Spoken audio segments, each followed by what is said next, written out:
Bismillahirrahmanirrahim. Assalamualaikum warahmatullahi wabarakatuh.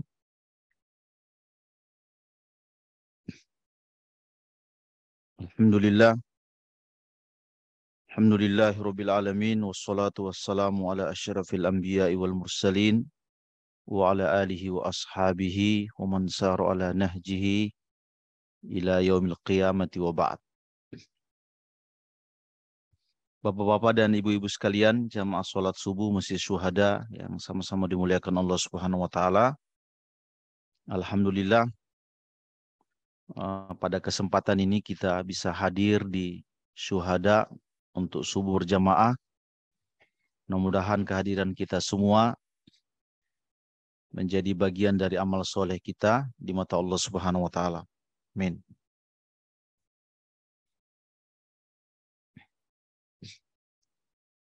Bapak dan Ibu sekalian, kita memulai dari firman Allah Subhanahu wa taala dalam Al-Baqarah ayat 72. Allah berfirman, "Wa idh qataltum nafsan fadara'tum fiha wallahu mukhrijun ma kuntum taktumun."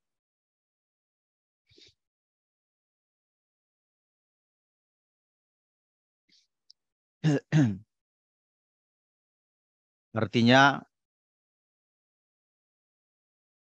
dan ingatlah ketika kalian membunuh seorang jiwa.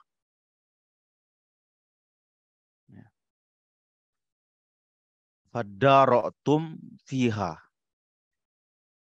Setelah kalian membunuh itu, kalian saling tuduh menuduh. Ya. Tentang siapa pelakunya, di mana tempatnya, motifnya apa, gitu kan. Wallahu mukhrij. Allah itu yang akan mengeluarkan. Ya. Kalau kita lihat dari sisi bahasa Arab, kata mukhrij itu adalah isim fa'il. Artinya Allah sendiri yang melakukan itu. Allah sendiri yang akan mengeluarkan. Ya. Ma kuntum taktumun, apa yang kalian sembunyikan atau apa yang kalian rahasiakan. Surat Al-Baqarah ayat 72. Bapak dan Ibu sekalian,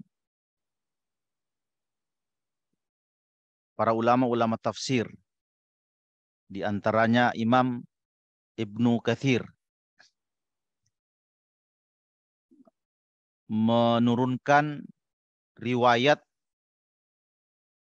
atau kisah, ya, yang mendampingi ayat ini. Ya. Apa yang dituju, apa maksudnya, siapa pelakunya, kapan terjadinya. Ya.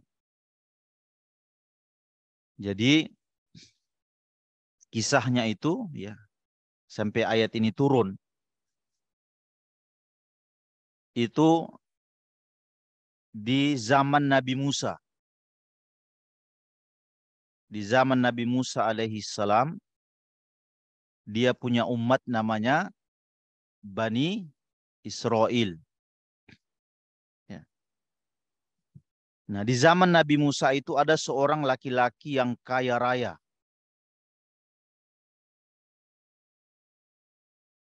Kaya, ya. Tapi sayangnya dia tidak memiliki ahli waris.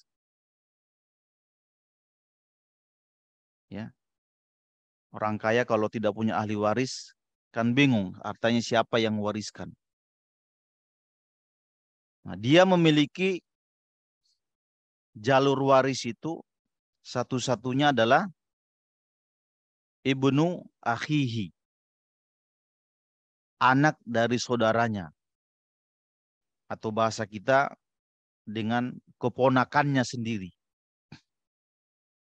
Itu kira-kira satu-satunya orang yang kalau dia mati, harta itu lari ke situ. Ya. Nah, karena keponakannya ini masih muda,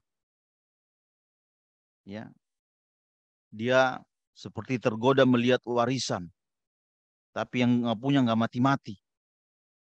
Ya. Maka dia cari cara bagaimana saya bisa dapat warisan cepat. Ya.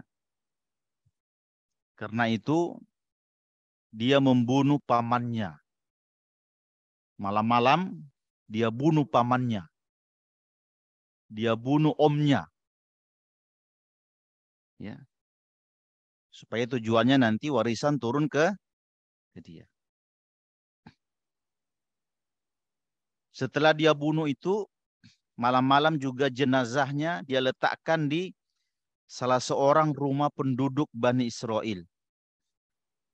Ya, tidak taruh di dalam, tapi dikeluarkan keluar, taruh saja di depan rumah orang.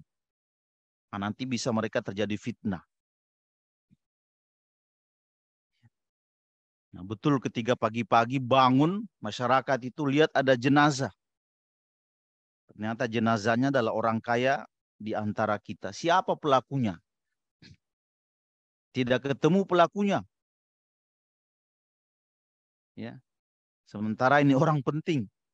Ya, orang yang punya pengaruh di masyarakat itu. Ya.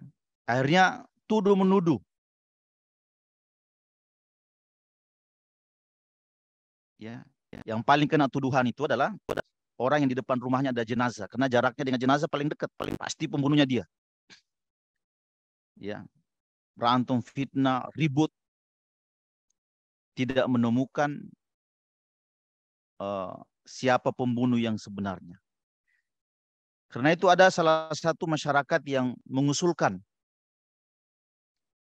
bagaimana kalau kita menghadap kepada Nabi Musa? Nah, dia kan Nabi dan hidup di tengah-tengah kita. Dia mengetahui banyak hal, termasuk perkara-perkara yang kita tidak bisa lihat. Kita tanyakan kepada Nabi Musa. Pergilah mereka ke Musa alaihissalam dan ditanya, apakah kau tahu siapa kira-kira yang membunuh laki-laki kaya ini? Ya. Bapak dan Ibu sekalian tentu melalui proses ya. Diturunkan wahyu kepada Musa. Maka jawaban Musa itu dimuat di dalam Al-Quran. Ya. Musa berkata, atau ini firman Allah ya. Innallaha ya'murukum an tadbahu baqaratan. Ya. Kata Musa nih, jawaban dari pembunuhan itu adalah Allah menyuruh kalian untuk menyembelih sapi betina. Ya. Bapak bisa bayangkan jawabannya, pertanyaannya apa, jawabannya apa? Ya. Kita bertanya siapa pembunuhnya, disuruh nyembeli binatang apa sapi betina. Ya, mereka marah. Ya, makanya mereka balik bertanya, wahai Musa, apa kau ingin mengecilkan, menghina kami? Kami tanya siapa pembunuhnya, malah kita disuruh nyembeli sapi betina. Ya. Perhatikan kata mereka, qalu atattakhiduna huzwa.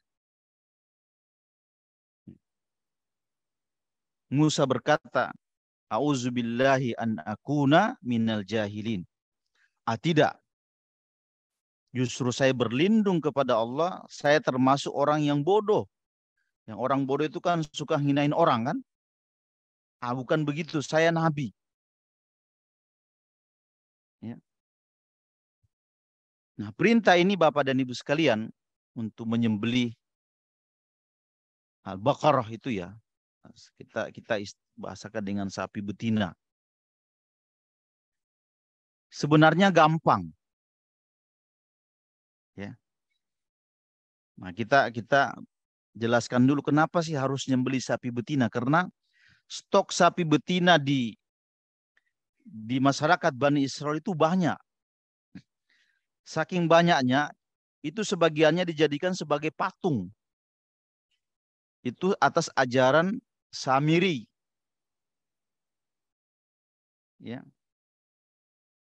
Supaya dipotong itu untuk ingin menghilangkan itu, mengurangi itu. Nah, ini kan Allah yang kita sebut tadi, Allah yang membuat cerita, nanti ketemu siapa pelakunya.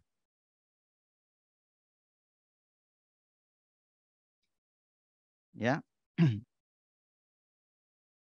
Nah, sebenarnya kalau ingin menyembelih juga banyak. Ya. Tapi kita tahu salah satu ciri khas dari masyarakat Bani Israel itu adalah banyak bertanya. Nah, masyarakat yang banyak bertanya tapi jarang melakukan, nah, itu masyarakat Bani Israel. Banyak diskusi, realisasinya juga jarang. Nah, itu ciri khas masyarakat Bani Israel. Maka mereka mulai menawar-nawar. Yang ditawar itu 3 hal. Pertama, usianya berapa, warnanya apa, kualitasnya apa. Nah, kita dengarlah firman Allah. Ya, mereka berkata, qalu du'u lana rabbaka yubayyin lana mahi. Wahai Musa, pergi lagi ke Tuhanmu. Para ulama tafsir menjelaskan, coba Bapak garis bawahi kata pergi ke Tuhanmu. Itu seperti mereka dengan Tuhannya Musa itu berjarak. Dia tidak mengatakan pergi ke Tuhan kita.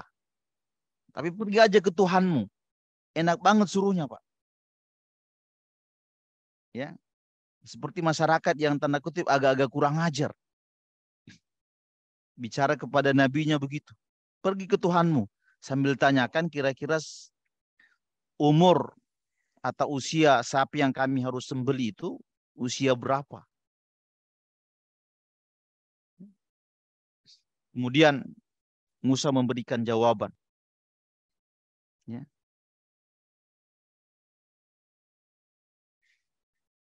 La faridun wala bikrun awanun baina dzalika. Kata Musa, sapi yang harus kalian sembeli itu tidak muda, tidak juga terlalu tua. Nah, cari yang sedang-sedang. Sebenarnya untuk ketemu sapinya banyak. Cuman sekali-sekali mereka nanya lagi terus. Nanya tentang warna. Wahai Musa, pergi lagi ke Tuhanmu, tanyakan warnanya. Nah, datang lagi Musa. Warnanya itu faki sofraun, kuning. Tapi kuning itu mereka jelasin lagi, Pak. Ah, kuningnya itu jangan kuning terang. Ya. Faqi'ul launuha, agak-agak tua. Nyusahin diri sendiri. Kuning dibagi-bagi lagi. Kalau bisa wahai Musa tasurrun nadhirin. Sapi itu enak dipandang. Nyarilah, banyak gitu. Nyari juga sebenarnya stoknya banyak. Nah, tapi mereka memang gemar bertanya. Wahai Musa, tanyakan lagi Tuhanmu, kira-kira kualitasnya seperti apa? Musa kasih jawaban lagi. Kualitasnya itu la turskil hartha. Sapi itu kira-kira belum pernah dipakai membajak sawah. Ah, masih kuat. Saking banyaknya bertanya. Coba perhatikan, Pak. Di ujung ayat itu Allah berkata begini. Wa ma kadu yaf'alun. Hampir saja mereka tidak melakukannya. Saking banyak bertanya. Tapi disembelih juga pada akhirnya. Tapi melalui proses pertanyaan yang panjang. Setelah mereka menemukan sapinya tadi yang digambarkan Musa, ketemu sapi betina, disembelih. Disembelih sapinya itu. Setelah disembelih diapain? Kata Allah, "Faqulna dribuhu bi ba'dihha." Salah satu bagian dari sapi itu, entah kepalanya, ekornya, kakinya, pukulkan ke jenazah orang kaya itu.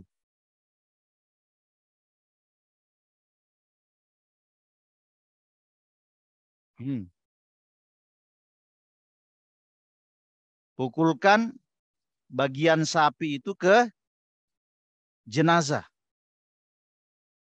Pukul, diambil ekornya, dipukulin jenazahnya itu, jenazahnya bangun.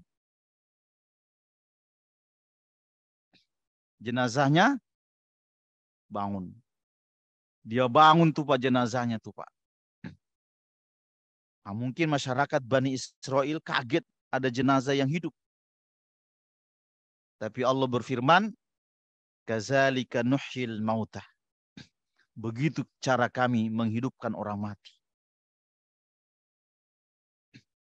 Ya. Apa yang dia lakukan? Ngapain dia hidup lagi? Ingin kasih berita penting. Dia berkata, yang membunuh saya itu adalah keponakan saya sendiri. Ah, yang membunuh saya itu adalah keponakan saya. Setelah itu mati lagi. Jadi muncul ke bumi sebentar untuk urusan penting, mati lagi. Ya. Setelah itu kita bisa memahami firman Allah, Pak. Wa id qataltum nafsan. Ingatlah wahai Bani Israel, ketika kalian membunuh seorang jiwa. Ya, fadara'tum fiha, kalian saling tuduh menuduh satu dengan yang lain. Allahu mukhrijun ma kuntum taktumun, tapi Allah akan mengeluarkan apa yang kalian rahasiakan. Nah, ini kira-kira sebab turunnya dari ayat ini. Kita bisa mengerti kalau kita lewat nanti, hadirkan makna ini di kepala kita. Ya. Nah, saya selalu berkata kalau kita dengan cerita itu tidak punya hubungan. Kita masyarakat modern, kejadiannya di zaman Nabi, kita tidak punya hubungan dengan cerita itu. Yang menghubungkan kita dengan cerita itu kalau kita pandai mengambil pelajarannya. Nah, baru kita terlibat di situ. Ya. Nah, sekarang saya ingin sampaikan kira-kira pelajaran-pelajaran kehidupan apa yang bisa kita ambil uh, dari ayat atau kisah di atas. Yang pertama, seperti kata ahli hikmah, ya, at-tarikhu yu'idu nafsahu. Sejarah itu akan selalu mengulang dirinya. Ini menarik kata-kata ini, Pak. Ya. Sejarah itu akan mengulang dirinya sendiri. Coba Bapak perhatikan sejarah. Yang namanya Fir'aun itu sudah mati. Yang namanya Namrus itu sudah mati. Ya. Umat Nabi Musa ini, ya, yang buruk-buruk juga sudah mati. Abu Jahal sudah mati. Bahkan ini yang sudah tua yang mirip-mirip dengan mereka juga sudah mati. Tapi apa yang tetap dari mereka? Yang tetap dari mereka adalah ilmunya. Ilmu bagaimana membunuh, ilmu bagaimana menzolimi orang, ilmu bagaimana mengurangi timbangan, ilmu menzolimi, itu akan ada selalu di ruang muka bumi ini. Nah, manusia itu ahli warisnya.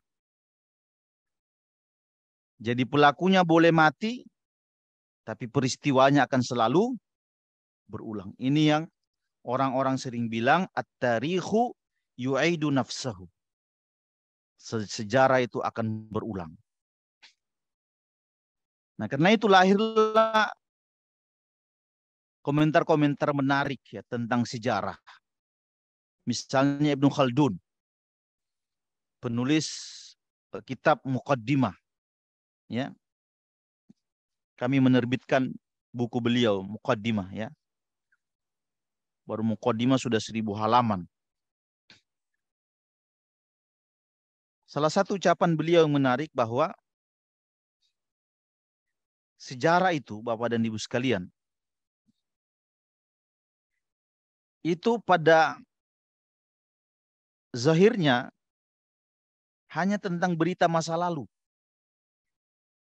Jadi kata beliau, sejarah itu tidak sekedar bercerita tentang masa lalu, tapi juga ada pelajarannya. Ya.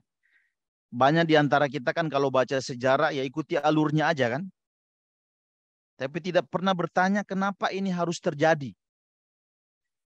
Kenapa laki-laki kaya itu harus dibunuh. Ya. Pertanyaan tentang itu kata beliau, itu namanya nazrun wa tahqiq. Meneliti sejarah. Ya. Jadi sejarah itu tidak sekedar berita tentang masa lalu, tapi juga dia adalah ada pentadaburan. Ya. Nah, ada satu ayat menarik di dalam Al-Quran, ya, dalam surat Al-A'raf. Allah berfirman, "Faqsusil qasasa la'allahum yatafakkarun." Ceritakan kepada manusia itu sejarah, supaya mereka bisa berpikir. Ya. Jadi kita ini penting untuk mendengar kisah-kisah ini, Pak. Ini kan sejarah sebenarnya kan, supaya kita berpikir. Saya kira tidak sampai hanya berpikir, ambil pelajarannya. Ya. Nah, karena itu kita bisa sebutkan bahwa sejarah itu adalah makna yang paling terdalam adalah perenungan. Ya. Perhatikan orang-orang yang saya sebutkan tadi, Fir'aun, Namrus, umat Nabi Musa, dan yang lain-lain. Orangnya sudah mati semua. Tapi cerita tentang kesombongannya itu akan selalu ada. Ya. Itu ada menarik Pak di dalam Al-Quran itu. Ketika Allah bercerita tentang orang sombong, itu yang bisa menyudahi kisah kesombongannya itu kalau mati. Ya. Coba baca ayat. Kalla innal insana la yatagha. Nah, sungguh manusia itu ada sombongnya, ada durhakanya. Kenapa dia durhaka? Ar-ra'ahus tagna. Karena dia merasa dirinya ada kelebihan. Ini nih, setelah ayat ini, sombong itu Allah berkata begini. Inna ila rabbika ruja'a. Ingat, ingat, ingat. Hanya kepada Tuhanmu engkau akan kembali. Jadi orang yang sombong itu paling cocok kalau diingatin tentang kematian. Akhir dari kesudahannya. Nah, biasanya dia akan selesai. Tapi kalau dikultumin, diceramahi, enggak mempan. Ceritakan dia bahwa setelah ini kau akan mati. Nah, pasti biasanya dia menyudahi. Ya. Nah, itu saya kira perenungannya. Itu yang pertama ya. Yang kedua, pelajaran apa yang bisa kita ambil Bapak dan Ibu sekalian? Ya. Yang kedua adalah kita belajar bahwa hubungan kita dengan agama itu bukan hubungan orang yang tanya jawab. Ya. Masyarakat Bani Israel itu senangnya nanya, tapi jarang melakukan. Padahal hubungan kita dengan agama itu bukan orang yang suka tanya jawab aja. Ya. Hubungan kita dengan agama itu bukan orang seorang. Kita lagi jalan cari alamat, nanya-nanya. Habis itu kita pergi, kita tinggalin dia. Tidak ada kontak lagi setelah itu. Ya. Hubungan kita dengan agama itu bukan seorang orator, politisi di atas panggung, sama netizen yang ada di bawah panggung. Yang satu orasi, yang satu dengar. Selesai, menjelang maghrib bubar semua. Saling lupa. Nah, hubungan kita dengan agama bukan begitu. Hubungan kita dengan agama adalah hubungan yang membatin. Hubungan yang bersenyawa. Ya, hubungan yang bersenyawa. Kita ini diikat, hubungan kita dengan agama ini sudah diikat sejak kita sebelum lahir. Sampai mati pun agama kita bawa. Itu namanya agama yang bersenyawa.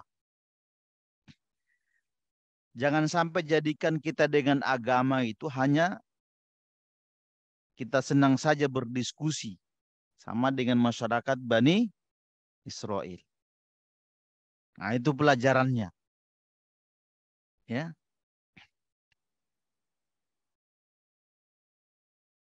Yang ketiga, Bapak dan Ibu sekalian, ini pelajaran-pelajaran ringan. Kadang-kadang orang datang kepada kita untuk kedua kalinya, atau hidup untuk kedua kalinya. Kadang-kadang membawa pesan yang penting. Perhatikan tadi ya. Itu jenazah. Jenazah. Itu sudah mati. Iya kan? Tapi diberi waktu oleh Allah untuk hidup kembali, tapi pesannya luar biasa. Akan menyingkap semuanya. Nah, cara membacanya begini, Pak. Ini perasaan pribadi. Kadang-kadang ada orang kalau sakit keras, Pak, dia sudah tertidur, terbaring di rumah sakit itu ya. Kita aja komunikasi pun kadang-kadang susah kan? Dalam hitungan-hitungan menit sebelum dia meninggal, dia diberi kekuatan untuk sadar. Seperti dikasih kesempatan waktu untuk menyampaikan, kira-kira sampaikan dalam waktu yang singkat, kalimat yang padat, apa yang kau sampaikan. Pernah lihat orang-orang begitu, Pak? Nah, jadi keberadaan orang yang merasakan keberadaannya di dunia, dia akan mengatakan yang penting-penting saja. Nah, kita belajar dari situ. Ada second life. Ada sebuah cerita menarik ya. Saya baca beberapa waktu yang lalu. Ada seorang, ini kisah disampaikan oleh Imam Masjid Kuba. Ya, dalam berbahasa Arab saya dengar ceramahnya, tapi saya ingin kutip. Dia bilang suatu waktu di perkampungan Badui itu perkampungan Badui di masyarakat Arab. Pernah ada seorang laki-laki yang dia berada di pinggir sumur. Berada di pinggir sumur, Pak. Dia pegang sesuatu tidak kuat, akhirnya dia jatuh ke dalam. Jadi baduinya itu jatuh ke sumur. Orang-orang masyarakat itu sudah meyakini orangnya sudah mati.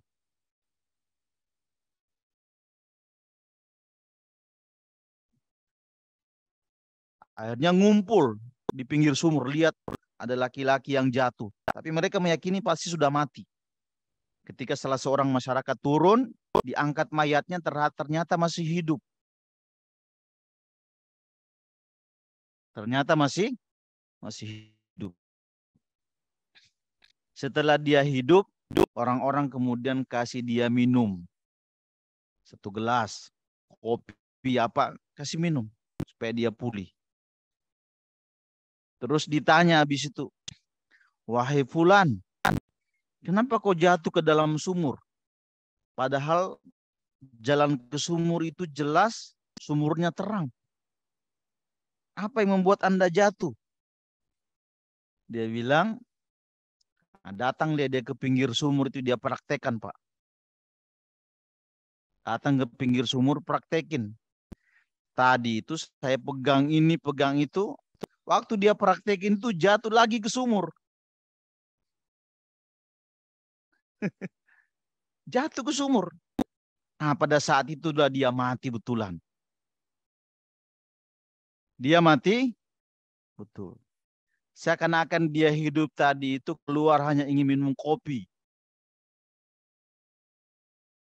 Makanya kalau minum kopi, hadirkan perasaan. Jangan-jangan ini kopi terakhir. Ah, begitu kan? Kadang-kadang muncul di kita itu ada sesuatu yang penting. Makanya kalau ketemu sahabat, teman, lihat.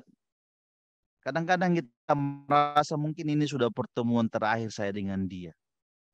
Itu kan penting menghadirkan perasaan gini. Supaya kita hidup di dunia itu merasa selalu penting.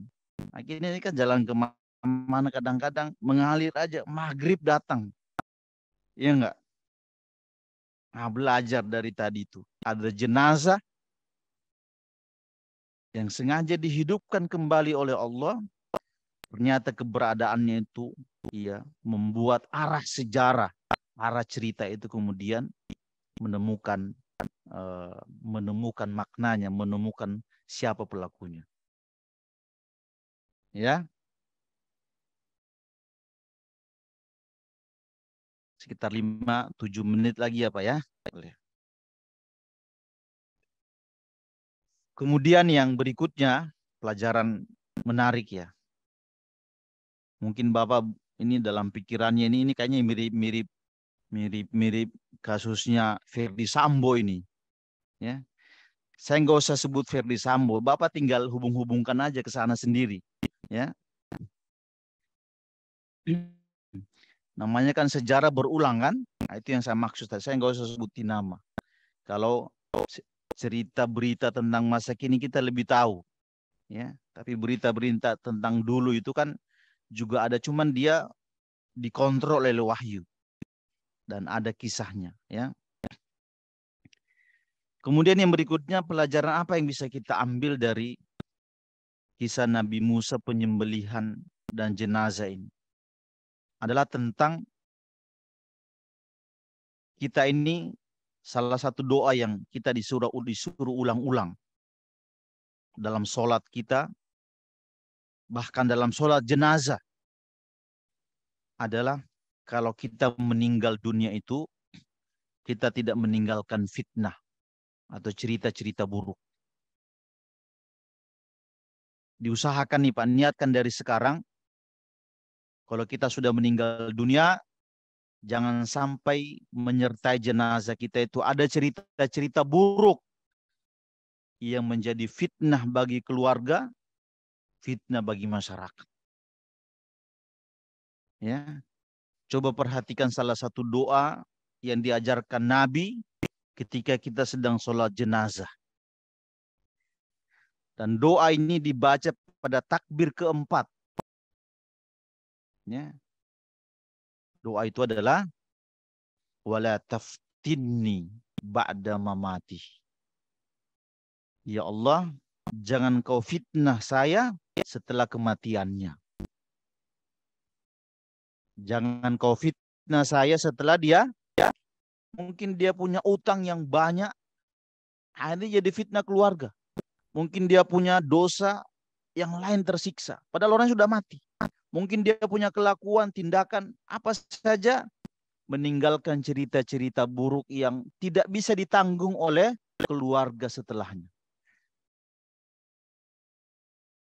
Nah, itu permintaan besar kita dan ini diabadikan dalam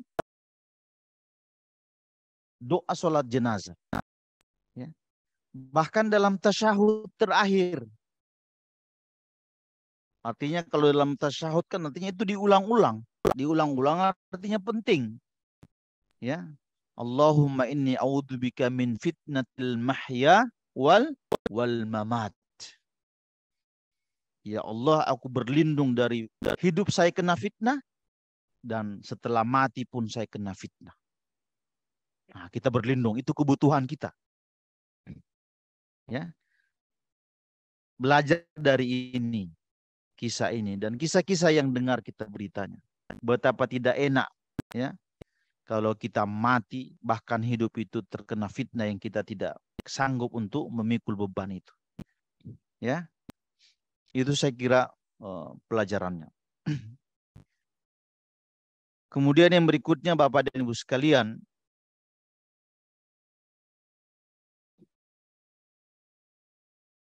ini dalam bab fikih ya. Warisan itu terhalangi oleh banyak sebab. Misalnya ada si fulan, si A, si B sebenarnya dia ahli waris. Tapi dia karena melakukan tindakan, warisan itu jadi haram dia dapatkan. Perbuatan apa saja yang mengharamkan seseorang mendapatkan warisan? Ya. Yang pertama adalah karena dia budak. Jadi Bapak misalnya punya budak nih di rumah, contoh ya. Nah, dia tidak berhak mendapatkan warisan. Warisan itu jatuhnya ke anak, ke istri. Yang kedua, orang yang terhalang mendapatkan warisan itu ada karena beda agama. Kita punya anak nih, tadinya sama-sama muslim. Dia pindah ke agama lain. Itu yang berhak memutuskan warisan. Yang ketiga karena sebab pembunuhan. Seperti kasus tadi. Ada nih seorang anak lihat ayahnya ibunya sakit-sakitan, hartanya banyak, pingin cari jalan singkat, diracun. Nah, pada saat itu justru dia diharamkan mendapatkan. Kami juga pengen makan kan, suka makan mie kan? Iya di sini. Kaidah usul mengatakan man ta'ajjala qabla awanihi uqiba bihirmanihi. Barang siapa yang ingin tergesa-gesa mendapatkan sesuatu, maka justru dia dihukum haram mendapatkan apa yang ingin dia capai. Nah, itu kaidah. Ya. Kalau ada di antara kita yang mendapatkan warisan, nah, jangan buru-buru membunuh. Ya. Ini sih tidak ada, tapi justru beritanya kan ada bukti kan.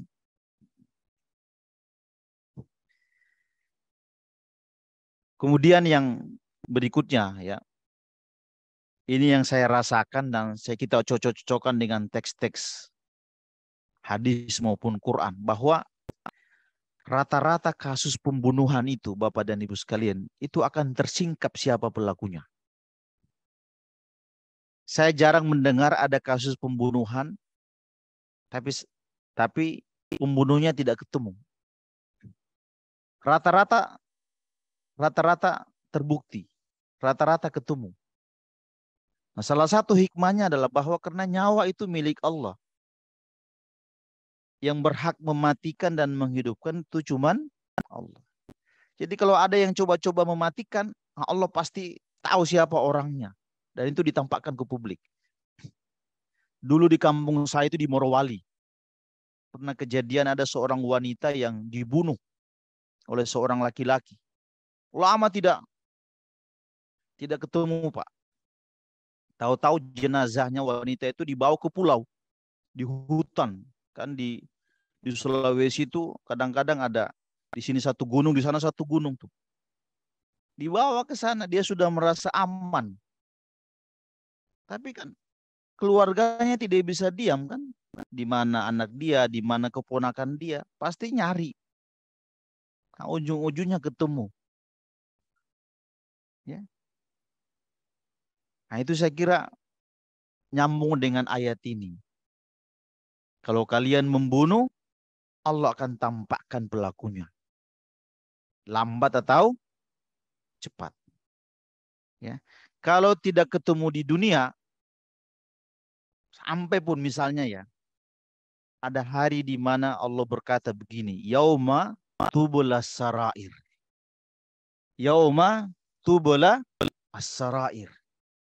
Akan ada hari di mana semua rahasia itu ditampakkan. Semua itu ditampakkan. Bukan cuma manusia, Pak. Seekor kambing, nanduk kambing yang lain sampai mati, itu akan disingkap. Ya, makanya ada kata yaumut talak.